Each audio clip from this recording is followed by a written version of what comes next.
Emmanuel Macron aurait-il perdu la bataille de l'opinion?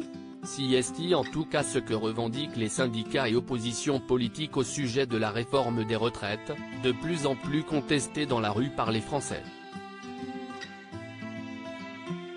Dans son camp, le président de la République ne peut compter que sur le soutien de son gouvernement, même quelques élus à l'Assemblée nationale ou encore son allié François Bayrou semblent prendre quelques distances.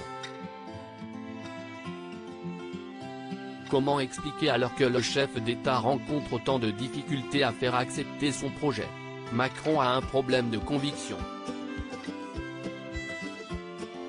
Il essaie les discours, comme les Don Juan essaient les femmes, a notamment analysé, via une inattendue comparaison, un membre de la majorité présidentielle dans l'opinion ce mercredi 1er février. Les critiques concernent autant le fond que la forme du projet de réforme de retraite proposé par Emmanuel Macron. L'échec fondamental, si est la communication du président, qui a changé continuellement de pied, observe à son tour un ancien ministre auprès de nos confrères. À ses yeux, les arguments avancés autour du pourquoi du comment de cette réforme auraient évolué sans cesse ces derniers mois.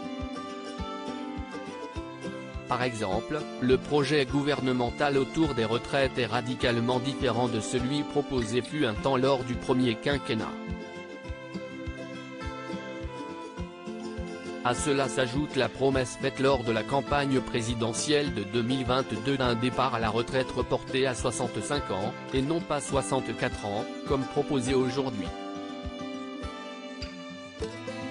Il est passé d'une réforme systémique à une réforme paramétrique, puis d'une réforme destinée à produire de la richesse, à une réforme pour combler le déficit du système. Je n'ai jamais vu un tel capharnaüm dans la com, finit par regretter cet ancien ministre. Emmanuel et Brigitte Macron en balade sur la plage du Touquet. Emmanuel Macron ciblé par ses opposants. Ce n'est pas la première qu'Emmanuel Macron est attaqué sur ses convictions et son manque de cohérence dans son action au pouvoir. Auprès du Parisien, en octobre 2021, François Hollande avait alors qualifié son successeur de voyageur sans boussole, sautant d'une conviction à l'autre comme une grenouille sur des nénuphars.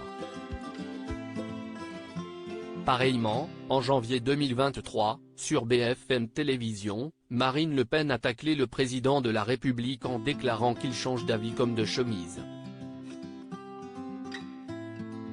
La chef de file des députés RN avait expliqué qu'au début, le chef de l'État était tout à fait opposé à l'allongement de la durée du temps de travail. Emmanuel Macron s'en défend, expliquant régulièrement qu'il peut faire évoluer sa réflexion sur un certain nombre de sujets au fil des discussions, retour du terrain ainsi que du contexte. Crédit photo, Stéphane Le Mouton.